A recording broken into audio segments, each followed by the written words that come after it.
Bonjour et bienvenue à tous. Aujourd'hui, on ouvre ensemble un texte vraiment fondateur. On l'appelle souvent le livre de l'histoire d'Adam.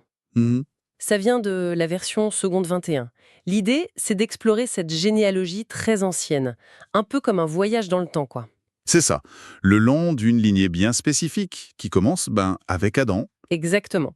Et c'est un texte particulier, très centré sur la descendance, avec des chiffres, des âges, des durées de vie. C'est très précis. Très précis, oui. On commence juste après l'idée de la création. Lorsque Dieu créa l'homme, il le fit à la ressemblance de Dieu. Et puis, il créa l'homme et la femme, les bénit, les appela êtres humains. C'est notre point de départ. Oui, et c'est important de noter tout de suite, ce n'est pas juste une liste, pas un simple arbre généalogique. Ah non, clairement pas. C'est vraiment un récit structuré, qui veut poser quelque chose sur les origines, la transmission, génération après génération. D'accord. Et d'ailleurs, on repère tout de suite une structure, un motif qui revient tout le temps. Ah oui, ouais, lequel? Pour chaque personne importante de la lignée, on a l'âge du père quand son fils nommé naît. Uhum. Combien de temps il vit après cette naissance? On mentionne qu'il a eu d'autres enfants, sans les nommer, D'accord. son âge total, et la conclusion presque toujours la même, puis il mourut. Ah oui, cette fameuse phrase, puis il mourut. Ça va rythmer le tout alors. Exactement, ça donne une cadence très particulière. Bon, alors allons-y. Commençons par Adam. Le texte dit 130 ans à la naissance de Seth. C'est ça, Et là, un détail important, Seth est décrit comme étant à sa ressemblance, à son image, comme Adam par rapport à Dieu au début. précisément. C'est cette idée de ressemblance qui est reprise. Intéressant. Et après, Adam vit encore 800 ans. 800 ans. Oui, c'est énorme. Et pendant ce temps, d'autres enfants. Ce qui lui fait une vie totale de 930 ans. C'est juste waouh. C'est difficile à imaginer aujourd'hui, évidemment. Et bien sûr, la formule finale, puis il mourut, même après 930 ans. Voilà. Et cette idée de ressemblance, comme vous disiez, c'est vraiment un point clé dès le départ. Oui, Ce n'est pas qu'une liste, c'est une sorte de récit théologique sur la transmission. L'image de Dieu passe à l'homme, puis l'image d'Adam passe à Seth. une chaîne en quelque sorte. C'est ça, une chaîne.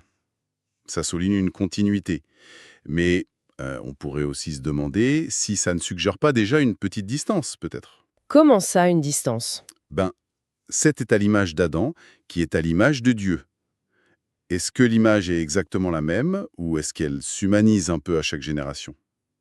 Le texte ne le dit pas, mais la question se pose.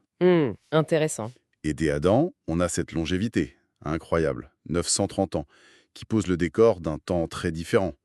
Mais aussi, direct, la mention de la mort. C'est la condition humaine posée d'emblée. Et ça continue comme ça, cette structure et ces vies très longues. Après Adam, on a Seth, il vit 912 ans et il a Enoch à 105 ans. Toujours le même schéma. Oui, puis Enoch, père de Kénan, à 80 ans et il vit 905 ans. Kénan, père de Mahalaleel, à 70 ans, il vit 910 ans. Mhm. Mahalaleel, père de Jéred, à 155 ans, tiens, plus jeune, et il vit 995 ans. Et enfin, Jéred, père d'Enoch, à 162 ans, là, plus âgé, et il vit 962 ans, plus qu'Adam. Oui, il dépasse Adam. C'est une cascade de chiffres de vie incroyablement longue. Toujours le même refrain. Âge du père, vie après, autres enfants, âge total. Et Puis il mourut, exactement. on pourrait presque trouver ça lassant, cette répétition. Oui, présenté comme ça peut sembler répétitif. Mais il faut voir plus loin, je pense. Cette structure, presque comme une litanie, Mhm. elle a sûrement une fonction narrative forte. Ce n'est pas juste une liste, c'est un choix. Ça insiste sur quoi? Sur la continuité. D'accord, malgré le temps qui passe, malgré la mort. Voilà, c'est un fil solide qui est tissé depuis les origines. Et la précision des chiffres, même si on ne sait pas trop comment les interpréter aujourd'hui, Oui, c'est vrai. Symbolique. Réel. difficile à dire, mais ça ancre le récit dans une sorte de concret, de chronologie. Et les petites variations, comme l'âge du père qui change, Oui, de 65 à 162 ans, c'est une sacrée fourchette. ça introduit de légères nuances, peut-être des histoires différentes derrière, même si on ne les a pas. Mais le point central reste cette transmission de la vie, sur des durées exceptionnelles, mais finies. Et justement, cette régularité, ça rend la rupture encore plus forte quand on arrive à Enoch, le fils de Jéred. Ah, Enoch. Oui, Là, ça change. Enoch devient père de Métuséla à 65 ans.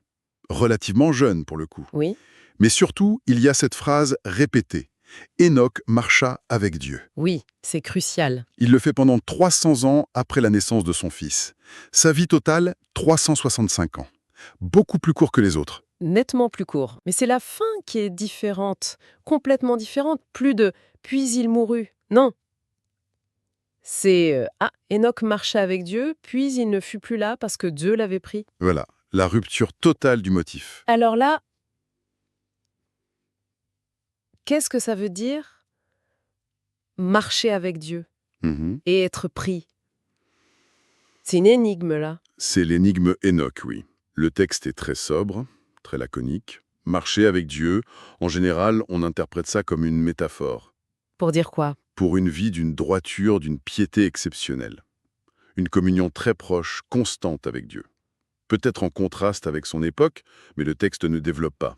D'accord. Et la répétition de la phrase souligne ça. Exactement. C'est le trait marquant de sa vie. Et pour la fin, Dieu l'avait pris, Oui, ça suggère qu'il n'est pas mort comme les autres, qu'il a échappé à la mort physique. enlevé au ciel. Oui, une sorte d'ascension. C'est comme ça qu'on le comprend souvent, oui. Un destin unique dans toute cette lignée. C'est l'exception qui, quelque part, confirme la règle de la mortalité pour les autres. Hmm. Mais ça ouvre aussi une perspective incroyable. Une relation avec Dieu qui peut transcender la mort. Et le chiffre 365, Oui, 365 ans, comme les jours de l'année. C'est sûrement pas un hasard. probablement pas. On y voit souvent un symbole d'une vie complète ou en harmonie avec le temps divin, l'ordre cosmique. Mais bon, ça reste des interprétations. Le texte garde son mystère. Un mystère qui rend le retour à la normale avec son fils, Métuséla, encore plus frappant. Tout à fait. Métuséla donc. Il devient père de Lémec à 187 ans, et c'est lui le recordman absolu de longévité. Oui, le fameux Métuséla. 969 ans. C'est presque 1000 ans, hein. On n'imagine même pas. C'est le sommet de la longévité dans tout ce récit biblique. Et pourtant, malgré ce record fou, la conclusion pour lui, elle est sans surprise. Puis, il mourut. Retour à la case départ, quoi. Exactement. Et ce contraste est vraiment saisissant, vous avez raison de le souligner. Le père, Enoch, vie courte mais fin extraordinaire. Le fils, Métuséla, vie la plus longue possible mais fin ordinaire. C'est ça. Qu'est-ce que ça nous dit? Peut-être que cette proximité exceptionnelle avec Dieu, c'était quelque chose de personnel pour Enoch, d'unique, pas héréditaire. D'accord? Ou alors ça souligne que même la vie la plus longue qu'on puisse imaginer, elle finit quand même.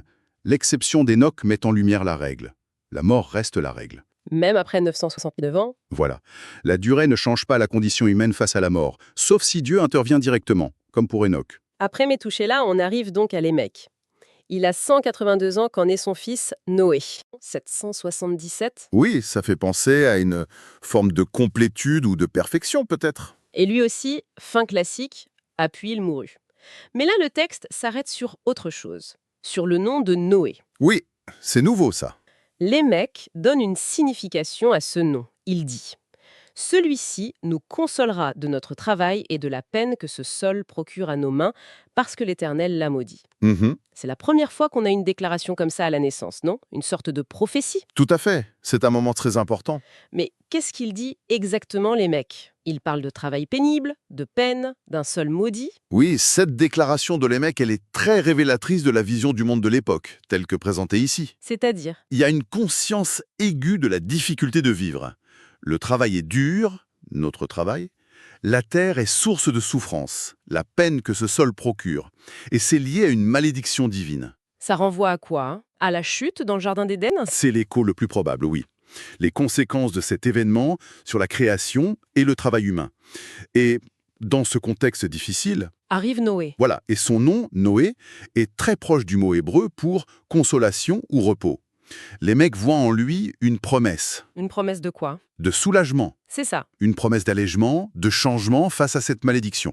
Noé n'est pas juste un maillon de plus. Il est porteur d'espoir, en quelque sorte. Exactement. Il est investi d'une mission, d'une espérance particulière dès sa naissance.